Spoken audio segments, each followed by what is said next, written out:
You're listening to Gift Biz Unwrapped, episode 144. People who are courageous know what fear is. That's what makes them courageous. They move through it anyways. Attention gifters, bakers, crafters, and makers. Pursuing your dream can be fun. Whether you have an established business or are looking to start one now, you are in the right place. This is Gift Biz Unwrapped, helping you turn your skill into a flourishing business.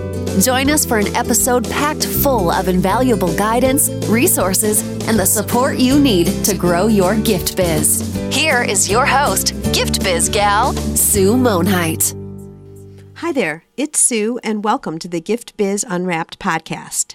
Today I have the pleasure of introducing you to Scott Obernberger of Twice Baked Pottery. Scott started Twice Baked Pottery as a hobby business 8 years ago. At that time, he was a criminal defense attorney practicing in the Milwaukee, Wisconsin area. 3 years ago, after practicing law for more than 18 years, Scott closed his practice due to stress-related health issues, and he became a full-time potter and merchant. Twice Baked Pottery has its working studio and store in downtown Racine, Wisconsin. In addition to production and running his store, Scott participates in approximately 40 juried art shows each year throughout the upper Midwest. Oh my gosh, that sounds like a lot. Twice Baked Pottery has come to be known for producing fun, functional pottery for everyday use. Scott, I am thrilled to have you on the show. Welcome. Thank you for having me. I appreciate it greatly. We start off this show in a little bit of a different way, and that is by having you describe yourself through a motivational candle. So if you were to create a candle that completely describes you, what color would it be, and what would be the quote on your candle? Okay, I guess it would be purple, just because I've always liked purple. And the quote, it would just be one word. It would be the word forward, because I've always believed very firmly that you just need to keep moving forward. Too often in business, whatever type of business, people get nervous or worried about the small things. And one of the lessons my dad taught me early on was, don't worry about the income that the business generates. Just keep working hard, keep moving forward, and the money will happen. And you don't waste your time panicking or being nervous or stressful about income. Just keep moving. And it's always worked. You know, that's interesting because I think, and I tell people this a lot, is if you're thinking of going into business, especially if it's a hobby, you can't be looking at money first. You have to really love what you're doing or you're not going to be successful. So that kind of goes with what you're saying, moving forward, really enjoy it, work hard, obviously, and then the money will come. Exactly. And the word forward to me, it also encapsulates so much more. It focuses you on production. Just keep working. Just keep getting things done. And everything else will fall into place. All right. Well, I want to talk about your story because this is very interesting to me. You know, being a criminal defense attorney is so much different than making pottery. It is a bit different. There are many things that I took away from the career that are wonderful and follow with me. But I went to law school after I'd been working for about a year out of college. And I was at that age where nobody takes you seriously before you're 30. So I thought I might as well see what happens and apply to law school. Got into 3 of them and decided, okay, we're going to go to law school. And eventually, after graduating, I ended up landing at a criminal defense firm. And after a brief period there, I decided it was time to go out and open my own practice. So I had my own practice for about 16 of those years and was extremely busy. At the time I quit, I had 90 active clients. 20 of them were in the State Court of Appeals here in Wisconsin, 1 in the State Supreme Court, and then about 70 at trial level. And was at the courthouse and had finished my 4th 8:30 court hearing and waiting for the elevator. And all of a sudden, I got a weird sensation, hot, heavy, achy feeling. It wasn't painful, but it just was extremely weakening. Down my leg, right side, right arm, up into my head. Sat down, massaged that side because, of course, it can't be anything serious. I carry my briefcase on that side, so I must have just pinched a nerve. Felt better after about 10, 15 minutes, got up and went and continued doing court hearings for the next week, but felt like garbage and thought, you know what, I need to see a doctor. Went and saw the doctor, and the doctor very politely told me that I'm an idiot. I probably had a TIA, which is essentially a warning stroke. and that I needed to have a Doppler and an echo and a brain MRI. And when he used the word brain and MRI together in the same sentence, I looked at him and said, okay, I guess we need a letter. I'm on medical leave effective immediately. I'm done. And I quit right there. Contacted the courthouse, got all of my clients' new attorneys, and then tried to figure out, what am I going to do now? Wow, this was a real marker in the sand for you. And why did you associate the TIA with your career?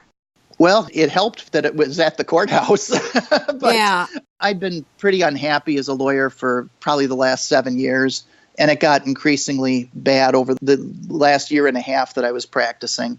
And it's important work. And thank God there are people who are able and willing to do it. But there comes a point where you've seen so much sadness and so much destruction and so much misery and so much waste that you just can't take any more of it in. Right. That's quite honestly what the law is. You're handling everybody normally at their lowest point.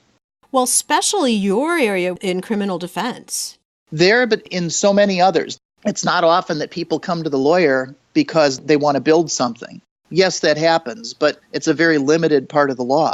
Most of it is somebody is getting sued, somebody is suing them, they've been aggrieved in some way, and you watch all of this sadness and frustration, and there's only so much you can take in before you've had enough. So, hindsight now, I have 2 questions for you. If the TIA hadn't happened to you, do you think you would have just kept going? I think I'd probably be dead by now.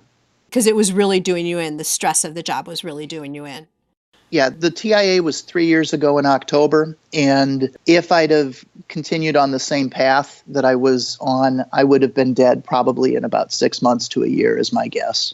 Oh my gosh. Well, you paid attention, so that's a heads up for all of us listening, because I know we have a lot of listeners who currently have a full-time job and are doing a hobby or a craft on the side, kind of like what you were doing initially. My second question for you with this potential transition, do you have any advice for someone? Because you had already seen that maybe you'd put in your time. This was great for you for a long time, but now you weren't getting the fulfillment out of it that you once did. Would you have any comments for anyone who's in that position now? Absolutely. One of the big impediments, to me at least, in my thinking, because I had wanted to leave far sooner than I did, but we convince ourselves that we can't do anything different, that this is all I know how to do. This is the only thing I can do. I do it well, but I don't know how to do anything else. And it's really, really a foolish thing because we're so much more resilient and so much more able to adapt than what we think. And you just have to sometimes move forward.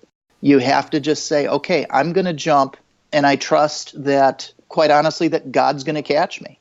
And I mean, that's an important motivator for me. The doors don't close without windows opening.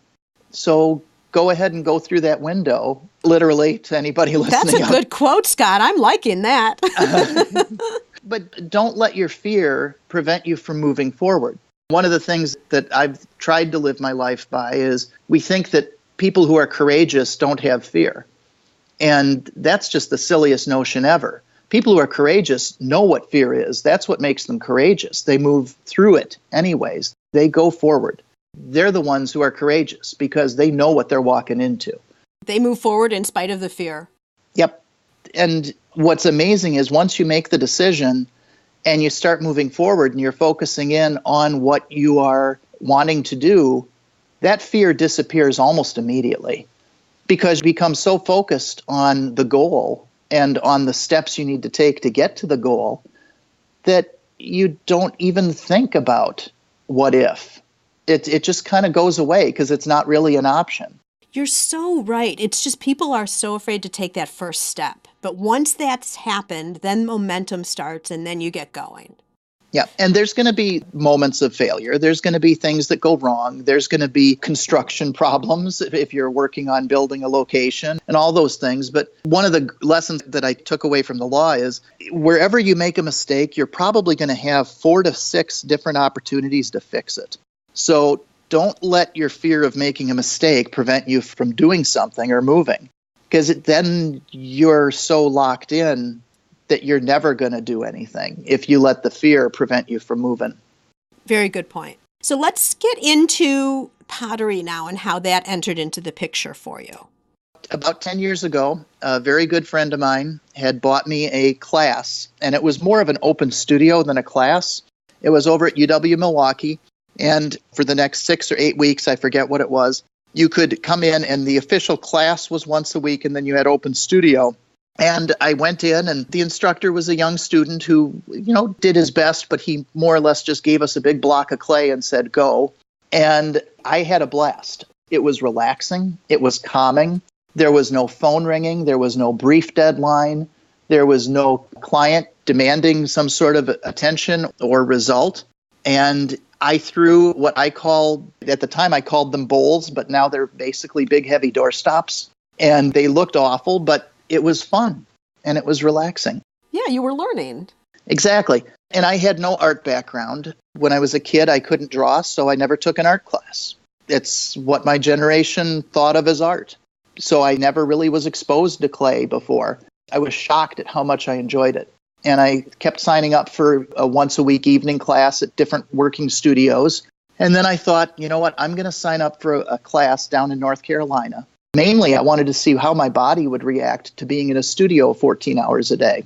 Because at the time, I'm approaching 40 at that point. So was this after you had stopped? No. This was just a sideline thing you were doing still? This was one of those windows that was being opened for me that I didn't even realize it. Aha.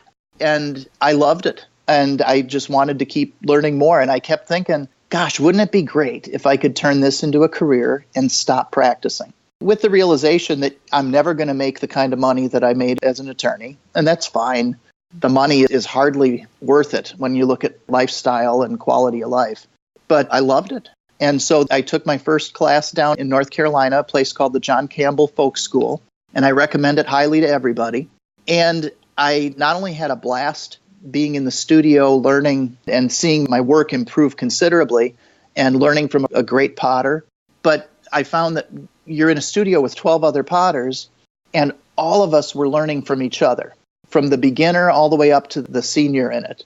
Because the nice thing about the pottery community is it's a very collaborative community. We are very quick to say, oh, how did you do that? Oh, I did it this way. Or what tools do you use? Or I use this tool. Have you ever tried this one? And it's amazing how much the pottery community is willing to share with potters and not get trapped in proprietary concepts. So you were just following this new hobby that you love, that you're getting passionate about because you're wanting to learn more and more and techniques and all of that. And then you find a community that you're enjoying. Now you live in Wisconsin, so were you traveling down there regularly, or how was that working? What I would do, John Campbell does a week-long class, and it's an intensive where you're in the studio 5-6 days, 14 hours a day. And it's kind of like summer camp year-round for grown-ups. You stay right there. They feed you 3 meals a day. And by the way, they do lots of different art forms. So I encourage everybody to take a look at it as an option. It is very reasonable, and they really do a great job. But you just stay right there, and you focus in entirely on your class. I go down there once a year. And so I'm actually going to be going in April. That'll be, I think it's my 6th or 7th time down there. And just each time you learn so much from all the people that you're spending time with in the studio. It's a great way to get that art degree that you never got before. Right. I'm thinking, too, for you, it was balance. It was putting you in a different mindset. You're saying how much you enjoyed the peacefulness of doing the pottery. So it balanced out what you were having to do with your full-time career at that point. Exactly. I'll suggest to Gift Biz listeners, too, you guys, as you're listening to this story, Scott didn't even know it, but he was developing the skill for his craft that would turn into a business. So if you are kicking yourself because, or maybe you're in a situation where you really do need your 9-to-5 job right now, but you're doing your craft on the side, and maybe you're a little bit frustrated because you can't start anything maybe just yet, don't think of it that way. Think of it perfecting your art so that when you could, if your dream is to turn it into a business, you're perfecting the skills, you're perfecting your product for the time when it is going to be right. Or even the idea that you actually have begun your side business, because the learning curve is part of the business portion. Sure, absolutely. I agree with you there too. Okay, so let's jump forward now to you're done with your career. in law, what happens? What do you start doing to get Twice Baked Pottery up? Tell us that part of the story. Initially, I did a statewide search for a location. I figured out very early on that my business model, I wanted to focus largely on shows. I found that shows are oftentimes the best way to get maximum exposure to an audience that is focused on buying the things that we sell as artists. And I needed a place to work. I needed a place to live. And I wanted to find a location that would be either a tourist zone or close to one or an up-and-coming area that would be inexpensive enough that I could buy the building and create a workspace, living space, and then the bonus of a storefront. Since I'm going to be downstairs working 60 hours a week, it's nice to be able to open the front door, and if people walk in and buy things, that's a sale you wouldn't have made otherwise if you were working out of your basement. Well, the other great thing about that is it doesn't stop you from producing because you're right there anyway, right? And you're not having to staff a retail shop either. Exactly. It's kind of a nice middle ground. And I bet you people like to come in and just watch you working. They do. I found a great location. I'm in southeastern Wisconsin in Racine, right on Main Street. I'm in the downtown area. It's an old 1874 Cream City brick building. My dad, a friend of ours, and myself renovated the building entirely. We kept to the original exterior and didn't modify the interior too terribly. We just basically turned the space into more of an adult space, a grown-up space. Prior to my buying the building, it had been a paint-your-own ceramics store for kids. So it was designed out very much for kids. And we just did some significant changes to the space, but made it open concept. So when people come in through the front door, they're immediately in the store area, but it's open all the way back to the kiln rooms where they can see how I make product, all the different product in different steps and stages of production. And it gives legitimacy to everything. They know that what they're buying was made right there. And they get to meet you, the artist, too, which is very cool. And hear your story or just communicate with you. Kind of the same touch point that you get when you're out at shows, too. Exactly. So that's really interesting that you took the leap right away, found a building. Interesting that you moved. Like you really dove into this with 2 feet, I might say. 2 feet and a pillow. Oh, yeah. Do it right. Do it once. Right. Why do it in little steps if you already know where you're going? Just jump in. Exactly. So you have to make some inventory to get started. Oh, yeah. So you found your building, you built it all out so that it was going to work. You moved all your furniture up, so you're all moved into this new life. I'm guessing you had to start by building some inventory, making products, and then also deciding on your name, all that kind of thing. What fun stories can you tell us around that time? Well, my ex had come up with the name and he was quite brilliant in selecting the name of Twice Baked Pottery. The idea being, a play on words with twice baked potato, because I have this awful reputation of eating way more potatoes than I should. And it also helped sort of to educate in the sense that a lot of times people don't understand that every piece of pottery needs to get fired twice. That the steps in making pottery, just like any art form, people see the most dramatic step of it and they think that it's made. And they don't understand that that's just one of maybe 15 to 20 steps or stages of that item before it gets to completed final product. Interesting play on words there. So again, I'll just make a note for our listeners here. If you're considering a name for your business or a new line in your business, 2 things. The play on words of something that you loved, which I think is fun, Scott, but then also something that's interesting or different in the production of your product. So 2 interesting ideas there. Thank you. Okay, so how do you start getting visibility? Well, it helps when you're on Main Street, but I immediately joined the Downtown Racine Corporation, which is kind of like the Downtown Chamber of Commerce.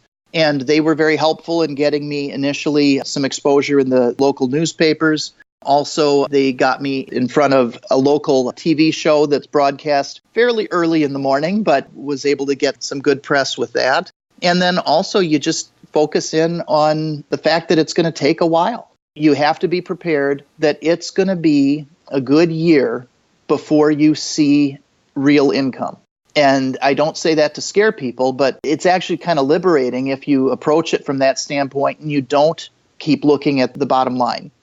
It takes a while. People don't just automatically know you exist. You have to advertise. I advertise fairly extensively in the local and regional publications. I also do Facebook ads, things like that. One of the things, though, that I found to be very helpful, too, that I thought would have an effect, but it's had a greater effect I'd originally anticipated. By doing shows, the shows sell the store, and the store sells the shows. And I've developed a client base and a clientele that are willing to drive up here to the shop or down here from northern Wisconsin because they like the product, they like the things that I make, and they know that by having a store, they can come in anytime and get pretty much whatever it is they're looking for in oftentimes the color they want. Right, because all the inventory is there. You only bring a portion of it to the shows, of course. Exactly. Since we're talking about visibility right now, I think this is a good time to pause and hear from our sponsor. This podcast is made possible thanks to the support of the Ribbon Print Company. Create custom ribbons right in your store or craft studio in seconds. Visit theribbonprintcompany.com for more information. So how long was it from the time you started till you did your first show? Since I'd been doing shows prior to this, because even though it was a hobby, it became a hobby business. After throwing pottery for 2-3 years, I started doing shows. I was doing about 10 a year before I went full time. Okay, so you already had experience with shows, which is another good point. I don't really talk about a hobby business versus a full-time business. How would you define the two? Well, hobby business is, I guess, just in some ways, it's a part-time job. And it supports your hobby? Correct. I was making enough that it covered the costs of all the materials, covered the costs as I bought equipment, which was another benefit. By doing this for about 5 years before I went full-time, I had acquired a kiln. I had acquired my wheel. I had bought all the tools I needed. I had supply lines, companies that I had a history of working with, and where I could get the types of things I needed. I'd also had the benefit of literally 3 to 5 years of experimentation, finding out what glazes work best, what clay bodies I liked best. Everything like that is important because once you change a clay body or a glaze, you could change your entire line of product. So I had the benefit of experiment time. Now, the experiments keep happening all the time, of course, but after a point, you sort of settle into this is the clay I really like, and that's the one I'm going to use as far as I'm concerned till I'm done. But you're always experimenting. I'm always looking at new glazes, trying to pick up new ideas. But the 5 years before I went full-time really did give me an opportunity to hone my skills and to develop some of those things you don't necessarily think about until you have to. Right. So you were already bringing in some income at that point. Talk to me a little bit about how you were pricing your products in the beginning and how you arrived at what your price could be. Because again, by your admission, you're looking at covering product cost, but you had to have some profit built in there if you also had enough money to buy equipment. Exactly. And it was making enough that it would buy some groceries from time to time. So we were certainly at a point where we were making some profit from it. So you were making money, which means it really was a business. Yes. Right? I always tell everybody, if you're not making any money, if you might be collecting money and not even necessarily even covering your costs, then you don't have a business. The first time you make 1 penny, you've started a business. Exactly. How did you go about determining what your pricing should look like? Pricing was one of the harder things because you're never sure what to mark something at. What is it worth? What is somebody willing to pay for it? And so I would figure out what are my costs? What are my fixed costs on an item? I don't sit there and plan out how much I'm going to get paid an hour. It's too subjective, although the ultimate decision, I guess, is subjective. My ultimate question for an item when I price it is, what would I pay for it? And it sounds a little crazy, but if you gauge things based off of what you would pay for it, you're going to find that that gut instinct is probably pretty accurate on pricing it for what other people are willing to pay as well. It seems to have worked because within 10 months of opening my doors here downtown, I had not only been able to cover the costs of the improvements to the building, but we were starting to turn a technical profit. So it's been a profitable business so far. It's not a business I'm going to ever get rich on, but it's certainly enough to pay for my living expenses and save a little bit of money. Well, yeah, and your whole quality of life is different. I mean, you can hear it in your voice how much you love what you're doing. So I didn't know you before, but you can just tell the passion. But in terms of the pricing, you knew how much at least it was costing you. So you were certainly not going to go lower than that. And you also recognized you had production time in there and additional costs. And clearly, like you just said, I mean, whatever you're doing is working perfectly. One of the things that I learned early on is never make just one. If you're going to make one, make 20. If you're going to make 20, make 100. Because, number one, other people are going to want it too, and they're going to want to buy it. But at least with clay, once you start throwing an item, after you've thrown one or two of them, muscle memory kicks in. And it's amazing how much quicker you get as you keep throwing that item. And so time is money. Time is something you have to factor in. And if you can make multiples of the same item in rapid succession, that's the way to do it, because you're going to save money in the long run by saving time. That makes a lot of sense. The muscle memory thing I would have never considered before. It kicked in far quicker than I realized. One of the concerns I had when I designed out the studio was when customers come in, they're going to want to talk to me, and I'm going to be at the wheel. Am I going to be able to throw and talk at the same time? And it was surprising. Within a week or so, it was seamless. First few times are awkward and a little bit strange, but pretty quickly you get to a point where you're not even really realizing it, but you're throwing the item as you're talking to people and explaining what you're doing. And it's a pretty fun thing to do. That's a whole technique in and of itself, is doing both at the same time, I'm guessing. And plus you have probably people pulling out their cameras and taking pictures and all that stuff.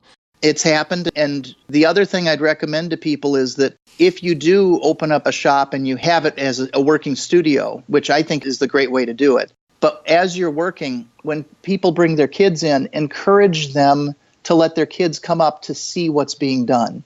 Kids love watching people make things. It totally engrosses them. And it's a great way to get parents to not only be very appreciative of the fact that you included their children in the process, sort of, but you now have a customer. And you may have another customer in 10 years when they come back and say, I was here when I was 8, and you let me watch as you threw a vase, and I want a mug because I'm going off to college. So you're building relationships with people, and it's something that you can do organically and without even realizing it oftentimes. Yeah. And, and I think the word spreads too, because that little boy, to use your example, probably went home and told his friend, and then he wants to come and see what's going on. Or that same little boy, whenever they're in the area, oh, let's stop by and say hi to Scott, see what he's doing right now. All of that just builds on itself without you having to spend a penny. They're just walking in. Exactly. The best marketing is word of mouth. I mean, we talk about, okay, ads are expensive. Facebook ads can add up after a while. But ultimately, word of mouth is the way to go, because people talk, and people talk about positive experiences just as much as they talk about negative experiences. And it's important that you leave people with as positive an experience as possible, because they'll come back and they're going to tell other people and they're going to bring their friends, and it just starts to grow. Yep. And I think what I've heard from you in terms of word of mouth was getting connected up with the Racine Corporation, who was able to then get you some publicity, some on-air publicity. So that helped. Having a location with your door open so people could walk in. They're just walking by, curiosity, or they knew about you, so they came. And then also your visibility at shows. Those are your 3 ways to get exposure to then get people to refer you or talk about you. Absolutely. One of the things I do at shows is I have my own flyers for the store, and I give those out to everybody. And I also have flyers for downtown Racine. One of the things I've worked hard to do is get other merchants to work together to do collaborative advertising. I figured out pretty much early on that I was starting to get people come special just to my shop. And they're driving an hour, hour and a half just to come to one pottery store. And so I said to all of my fellow merchants, imagine how many more people will come when they realize that there's enough here for a day trip.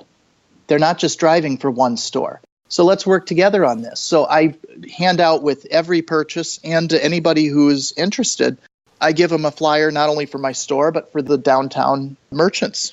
Well, you aren't kidding, because I'm holding both of those in my hot little hand right now. And I'm going to describe So his flyer has photos of the pottery on the front, a little bit of a description of the gallery and the studio. So it's kind of welcoming people. You can come visit.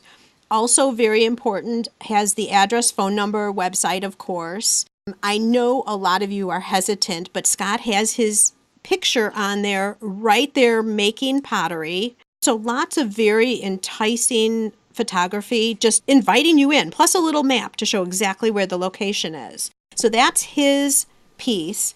And then the downtown Racine, Wisconsin, you put this one together or did the community put it together? Well, I sent out an email to about 24 fellow merchants and said, we should be doing this. And I was the one organizing it, but we had a wonderful young graphic artist, sweet lady, over at one of the other merchants who was willing to spend the time putting it together. And from the first email to final completed product, we had our first print run done in 45 days. These are not things that take a long time. You just have to put your shoulder into it. And within 45 days, we had our first print run of 10,000. We went through it in about 7 months, and we are on our second print run now, and we'll be doing a third print run probably in the next couple months. It's great, you guys. Yeah, the cover is just kind of a look at the downtown. Inside is a photo from each shop and a little description. And then the back, oh, this is great. Plan your next day trip. It's perfect. And what's exciting is as the merchants down here saw what we did, we now have a wait list of stores that want to get in on the flyer, but there's not space available yet. Oh, wow. Is this a profit for any of you guys, or do you guys just divide the costs amongst yourselves to get it produced? We just divide the costs amongst ourselves. Our first print run of 10,000, the design work and the print run came to like $71, $72 per merchant. It's a great way not only to send the message, which is an important message to everybody, that there's a lot to do here, but it also cuts your advertising expenses considerably. One of the other things that a number of us do down here, there's about half a dozen of us who work together to purchase full-page ads, and then we divide up the cost of the full-page ad.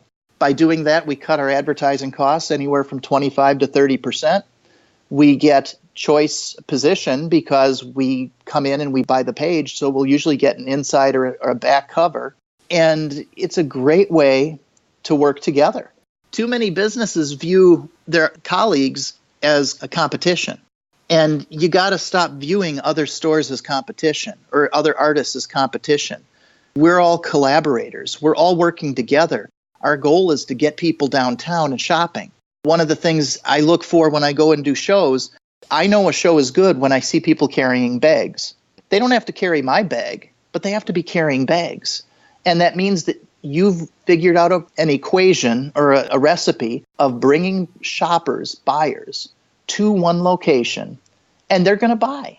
And they're going to buy from my neighbor. They're going to buy from me. You don't worry about who they're going to buy from. That's right, because if they like handmade, then they're going to want pottery. They might want knitted scarves, whatever the different things are.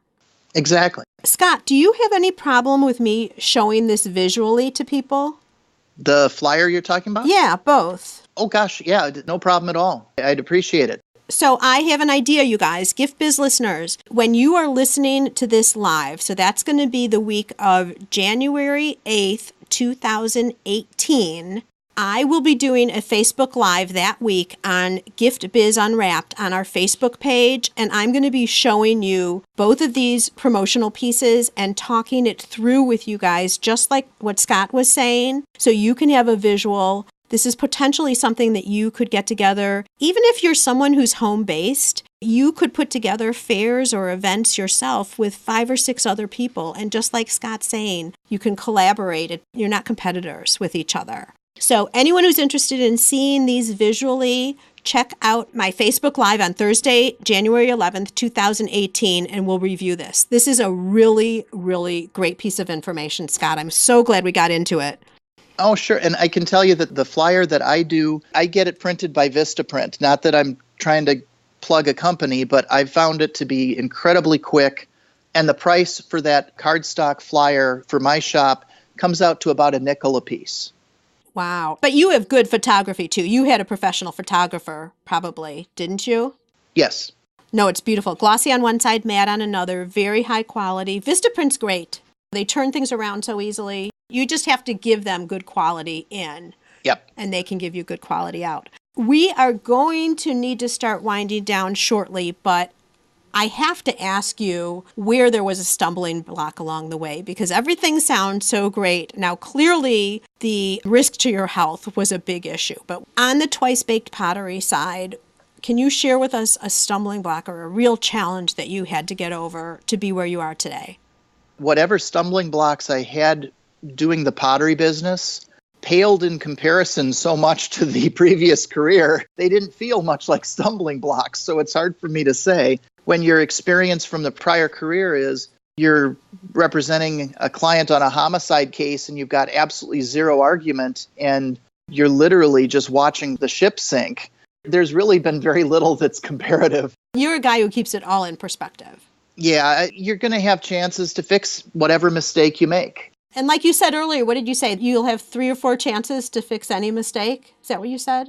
At least. And you just have to be aware of the signals. You have to watch what is going on around you. And if you watch carefully enough, you'll see where the trouble might be coming. And you can probably address it before it even arrives. On the trial front, judges would sometimes look at me when we're at a break outside of the presence of the jury and stare at me like, why can't you make your client do something different? And my response was usually, Judge, sometimes you're not the captain on the Titanic. You're the guy in the coal room shoveling. You don't get to choose necessarily the direction in some careers. The nice thing about having your own business and making your own product is you really get to choose absolutely every part of what you're doing. And the wonderful thing when you're a small company is if something doesn't work, you didn't just order 200,000 of an item. You may have ordered 24. You can quickly turn on a dime. Too many people get so nervous and afraid of their larger quote-unquote competitors. They view Amazon or Walmart or these other mega companies as being competition. They're not my competitor. And the fact is even if they were, every positive is a negative, every negative is a positive. People look at these big companies and they say, they've got so much, I can't possibly work against them. Well, yeah, they're a big company and they've got more resources than you. But the fact is they can't turn on a dime. They're too big. When they order an item, they order 200,000 of them. And now they're committed to that. You can turn on a dime. If you make a product that people don't seem to gravitate towards, you can say, you know what, I ain't going to make it anymore. And the worst you've got is investment in maybe a couple dozen of them. But you can change your entire direction just like that. Absolutely. I could not have said it better. So what would you say to the person who's listening here right now and wants to do it but takes a step back, thinks about doing it, takes a step back, hears you speaking how great life can be on the other side, outside of your corporate job, something that's challenging or you just don't have the passion for anymore, but they're afraid to take that step? What would you say to that person? I would say move forward. There's no reason not to. And the fact is, if you make a mistake, if you take a wrong turn, you can always go back and either fix it or go back to what you were doing before. Who says that once you quit something, you can't go back to it?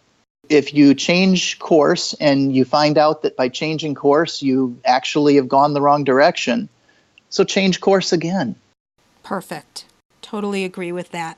Okay, Scott, now I am going to ask you to dare to dream. I'd like to present you with a virtual gift. It's a magical box containing unlimited possibilities for your future. So this is your dream or your goal of almost unreachable heights that you would wish to obtain. Please accept this gift and open it in our presence. What is inside your box?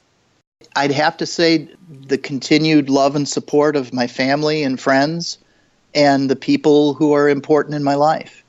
Those people have gotten me this far, and those people will continue to help me in ways that I would have never dreamed possible. And I don't say that as a cop-out to the question. Quite honestly, I'm very content. I'm extremely happy. I can't imagine having a better career and a better direction and better people in my life than what I've got. So you have reached what we all strive for, especially if you are moving from one thing to another and taking on your craft or hobby. you've done it. You're there. The cool thing about it, though, Scott, is you recognize it, too, and you're appreciating it. Because you never know what will happen in the future. So you are really showing gratitude for everything that you have right now. I mean, I've been blessed in so many ways. My folks, God love them, they're with me helping out in the shop every day. In fact, my mom right now is downstairs helping out because stuff just came out of the kiln. And my dad comes in and helps out. And my boyfriend is supportive and helps out with so many different things. So I've been blessed in so many ways. And some people may not like to hear it, but God has helped me out so many different ways. And I'm just grateful to him and to everybody for the gifts that have been given to me. What you have just said here this last 2 minutes is what we're all looking for. Some of us have gotten there, some of us are striving to get there, but to hear you say it so well is energizing and motivating to all of us. So thank you so much for that. And I love it. It's not a cop-out at all to me. Well, thank you. I think it's fabulous. So how could our listeners get in touch with you if they want to see more of your product? Well, they can either look on my website, twicebakedpottery.com, or come on over to the shop. Perfect. And do you ship things from your website?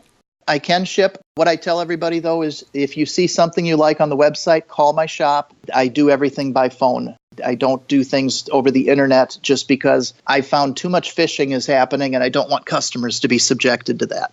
All right. Wonderful. Scott, thank you so much. This has just been a jam-packed interview in terms of your story and all of the valuable things that you're sharing, your perspectives as well. So I really, really appreciate your taking the time today. We did this early, so because I know your shop opens in just a couple of minutes. So I thank you for fitting us into your day. And I wish for you that this continued love for what you're doing, appreciating and enjoying the pottery and having it all work for you continues forever. And this idea of moving forward and all of that, because I always relate back to the candle. I want to see you keep moving forward to exactly what you're looking for. And may your candle always burn bright. Well, thank you, Sue, and Happy New Year to you and to all of your listeners. Thank you. Same to you. This episode is all wrapped up, but fortunately, your Gift Biz journey continues. Are you eager to learn more? Our Gift Biz gal has a free download just for you. Head over to giftbizunwrapped.com/12 steps to get your copy of the 12 steps to starting a profitable gift biz. Don't delay. Head over to giftbizunwrapped.com/12 steps today. And until next time, happy business crafting.